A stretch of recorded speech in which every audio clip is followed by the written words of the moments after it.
Good morning, students. I am well here and I hope all of you are also well at your home. Students, today we are going to discuss the second part of chapter number 12, that is electricity. So, let us start now.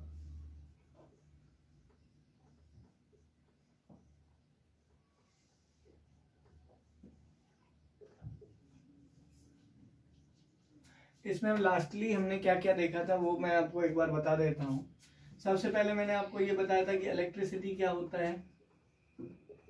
Electricity के बारे में कहा गया कि यहाँ पर हम ये डिस्कस करेंगे कि flow of charge is called electricity, is called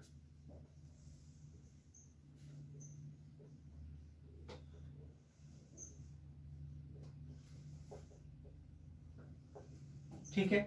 flow of charge को हम क्या कहेंगे, इलेक्ट्रिसिटी कहेंगे। और यहाँ एक और चीज ध्यान में रखने वाली बात क्या है कि जब भी हम इलेक्ट्रिसिटी को डिस्कस करते हैं तो यहाँ पर मैंने आपको बताया था कि चार्जेस तीन तरह के होते हैं। अगर हम चार्ज की बात करें तो चार्ज कितने तरह के, एक, दो और ये तीन तरह के चार्जेस होते हैं, जिनमें एक होता है पॉजिटिव,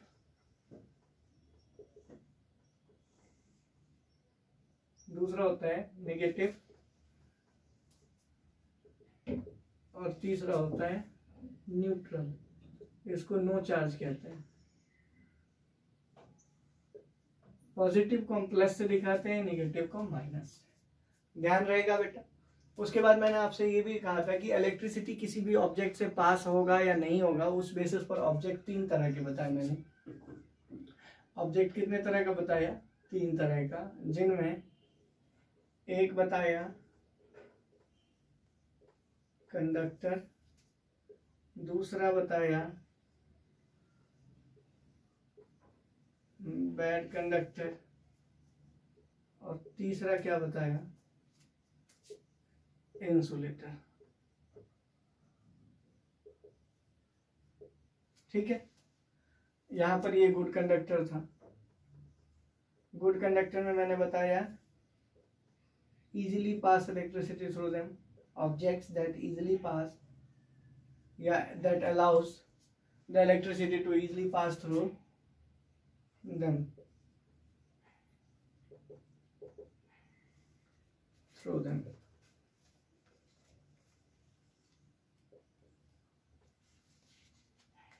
कोई प्रॉब्लम नहीं होनी चाहिए। नेक्स्ट क्या था, बैड कंडक्टर की बात मैं कर रहा था।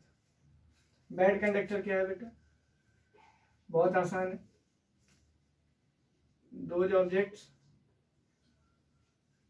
that in some special cases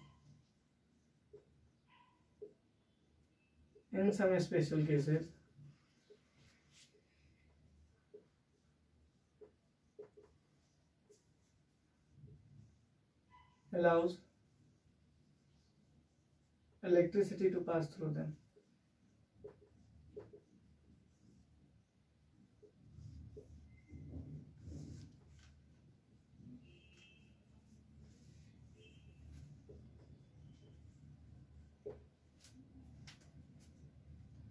Insulator, those objects that does not allows electricity to pass through them in any case.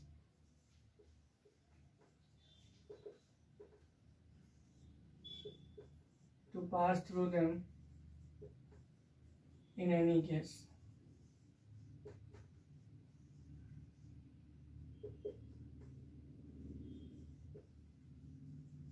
ठीक है बेटा, कोई प्रॉब्लम नहीं है। हमने good conductor, bad conductor, insulator, इन तीनों चीजों को पढ़ लिया, इसमें कोई प्रॉब्लम नहीं है हमें। हमने ये देख लिया कि भाई गुड कंडक्टर क्या होता है। गुड कंडक्टर के एग्जांपल में मैंने आपको बताया था ऑल मेटल्स की अगर हम बात करेंगे तो ऑल मेटल्स इसके एग्जांपल में आता है ना।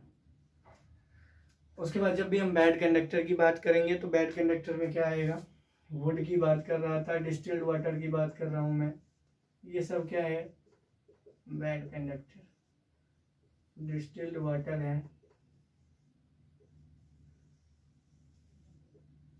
और लास्टली है इंसुलेटर। एग्जाम्पल इसका क्या है, प्लास्टिक और रबर।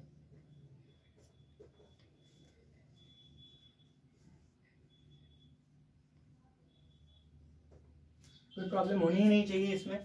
भाई गुड कंडक्टर क्या है, इजीली इलेक्ट्रिसिटी को पास करता है। बैड कंडक्टर क्या है, पार्शियली पास करता है। और इंसुलेटर कभी पास ही नहीं करता इलेक्ट्रिसिटी को। सीधी सी बात है, हम समझ गए यहाँ तक। अब नेक्स्ट पॉइंट क्या है हमारा, कि भाई इलेक्ट्रिसिटी जब पास होता है तो हर जगह से तो पास हो नहीं सकता। क्यों? क्योंकि अगर वो हर जगह से पास होने लग जाएगा तो हमें करंट लग सकता है। जैसे हम बात करें कि अगर हम बेयर वायर को, जो खुला हुआ वायर होता है, उसको अगर हम टच करते हैं तो हमें करंट लगता है। क्यों? क्योंकि उससे इलेक्ट्रिसिटी पास हो रहा होता है। अगर इसी तरह अगर मान लो हवा से इलेक्ट्रिसिटी पास हो तो हमें वैसे ही इलेक्ट्रिक शॉक लगेगा, झटका लगेगा करंट का। तो उससे बचने के लिए हमने एक उपाय बनाया, और उस उपाय को हमने कहा कि एक ऐसा बंद रास्ता बनाते हैं जिससे केवल इलेक्ट्रिसिटी जाएगा, बाकी दूसरी चीजें उसके थ्रू नहीं जाएंगी। और वो रास्ता पूरी तरह से क्लोज होगा। क्लोज इसलिए होगा क्योंकि बाहर से कोई भी एक्सटर्नल एजेंट उसमें नहीं आ सके। आई होप क्लियर है।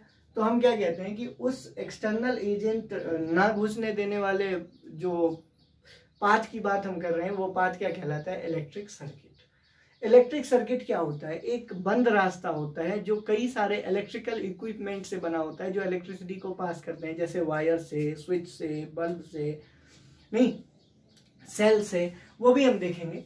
तो सबसे पहले इलेक्ट्रिसिटी कैन पास थ्रू, या इलेक्ट्रिसिटी पासेस थ्रू, अगर हम इलेक्ट्रिसिटी की बात करेंगे तो कहेंगे क्या कि इलेक्ट्रिसिटी पासेस थ्रू, किसके थ्रू पास करता है, किसके थ्रू पास करेगा इलेक्ट्रिसिटी, तो हम कहेंगे क्या, electric circuit.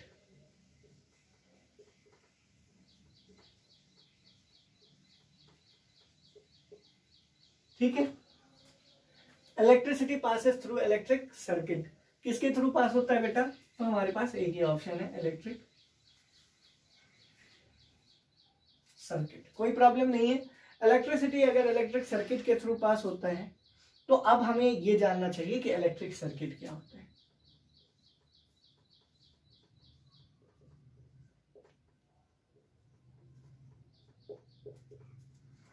The closed continuous path, the closed continuous path through which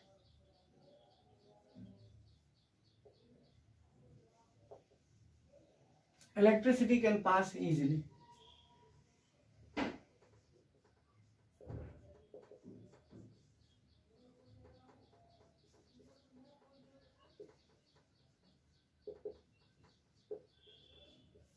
ठीक है, एक ऐसा क्लोज कंटिन्यूअस पाथ जिसके थ्रू इलेक्ट्रिसिटी आसानी से पास कर सकता है, उसी को हम क्या कहते हैं, इलेक्ट्रिक सर्किट। इलेक्ट्रिक सर्किट एक ऐसा क्लोज कंटिन्यूअस पाथ है जिसके थ्रू इलेक्ट्रिसिटी आसानी से पास कर सकता है। ध्यान रखना है कि इट कंसिस्ट ऑफ, या it comprises off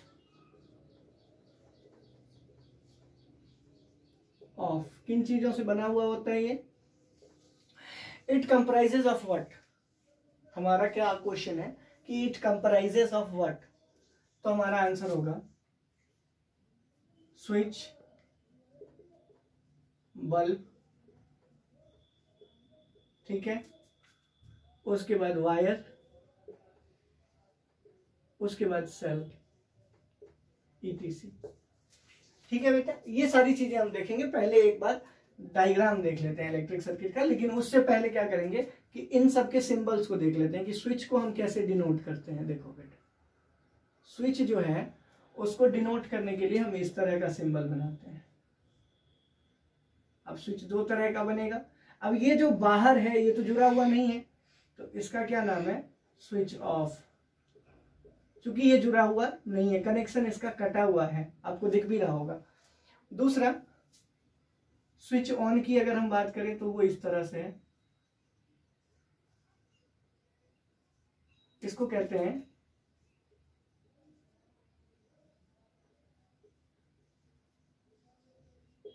switch on. कोई प्रॉब्लम नहीं है। उसके बाद ये तो था पहला, स्विच के लिए दो सिंबल, एक ऑफ के लिए चूंकि वो कनेक्शन कटा हुआ है, और एक ऑन के लिए। दूसरा क्या है, बल्ब। बल्ब के लिए हम क्या कहेंगे भाई, बल्ब के लिए हमारा क्या आंसर होगा, बल्ब के लिए कहेंगे कि ये रहा बल्ब, ये क्या है,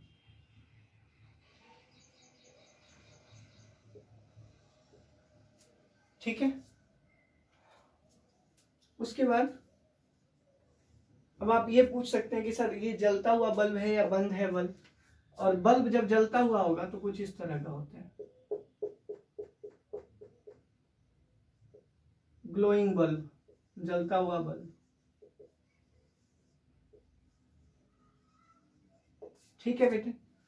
उसके बाद स्विच हो गया, बल्ब हो गया, अब वायर की बात करते हैं। वायर कैसा होता है, वायर के लिए एक सिंपल लाइन ड्रॉ करते हैं, ये वायर है, ये क्या है बेटा, वायर। उसके बाद चौथी बात अगर हम करेंगे तो हम करेंगे सेल। सेल क्या करता है, तो देखो सेल का इस तरह का सिंबल होता है, एक बड़ा लाइन और एक छोटा लाइन। बड़ा लाइन जो है उसको हम प्लस और छोटे वाले लाइन को माइनस कहते हैं। ये पॉजिटिव टर्मिनल है, ये कौन सा टर्मिनल है सेल का, पॉजिटिव टर्मिनल, पॉजिटिव टर्मिनल। और ये कौन सा टर्मिनल है, नेगेटिव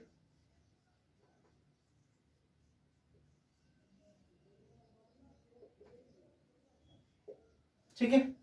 एक पॉजिटिव टर्मिनल है और दूसरा नेगेटिव टर्मिनल है, कोई प्रॉब्लम नहीं है इसमें। तो उसके बाद इन चार चीजों को जब हमने देख लिया कि भाई स्विच जो है वो दो तरह का होता है, एक स्विच ऑफ की कंडीशन में होता है, एक स्विच ऑन की कंडीशन में होता है। बल्ब भी दो कंडीशन में, एक ग्लोइंग बल्ब है, एक बल्ब ऑफ है। वायर ये हो गया, सेल ये हो गया। अब देखो बेटा एक और चीज आती है कि बैटरी किसको कहते हैं, बैटरी भी लगता है। तो जब दो या दो से अधिक सेल आपस में जुड़ते हैं ना, जैसे देखो ये एक सेल है,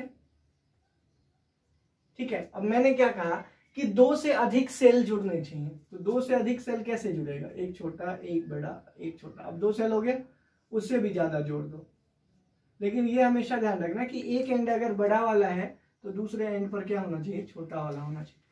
अब ये सब आपस में जुड़े हुए हैं,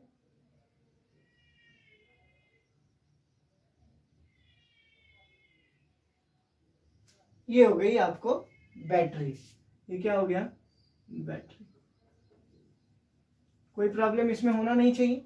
बैटरी क्या है, ग्रुप ऑफ टू और मोर सेल, दो या दो से अधिक सेल को अगर हम जोड़ेंगे तो ये क्या कहलाएगा, बैटरी कहलाएगा। बैटरी मतलब क्या होता है, बैटरी का मतलब है द ग्रुप ऑफ टू और more than two cells is called battery. कोई प्रॉब्लम नहीं है इसमें, तो क्लियर हो गया। अब इलेक्ट्रिक सर्किट का मैं आपको डायग्राम दिखा देता हूं कि कैसा होता है। देखिए बहुत सिंपल सा डायग्राम है, इसमें कोई दिक्कत नहीं आनी चाहिए। डायग्राम में क्या होता है, इस तरह का डायग्राम होता है। देखिए ये तो बल्ब हो गया, ठीक है, ये हो गया स्विच, स्विच के बाद बैटरी, और ये जुड़ गया। देखो ये क्या है, स्विच ऑफ, इसमें bulb will not glow, bulb will not glow. क्यों, because switch off, circuit is switched off, circuit is switched off है, सर्किट दिख रहा है और इसीलिए बल्ब ग्लो नहीं करेगा। वहीं पर यहां ये क्या है, बैटरी,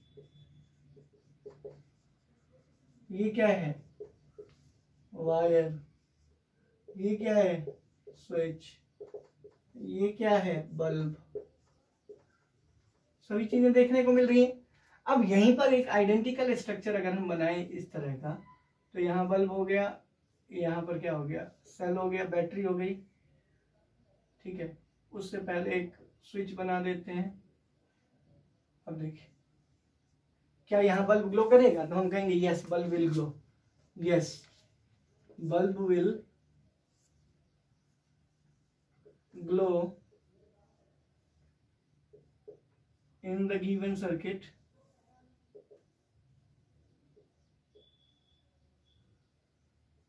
because क्यों? yes bulb will glow in the given circuit, क्यों? तो हम क्या कहेंगे? because the switch is on या the circuit is switched on.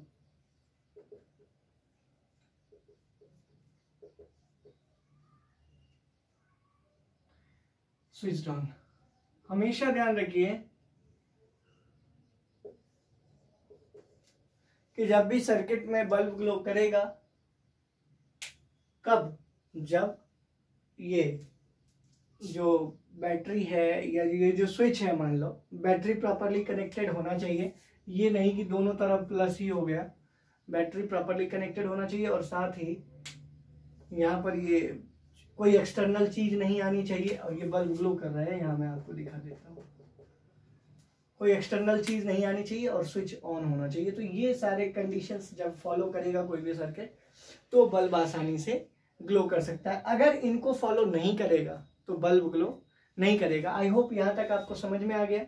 Next class में जब हम मिलेंगे तो इससे आगे डिस्कस करेंगे। Till then stay home, stay safe, God bless you.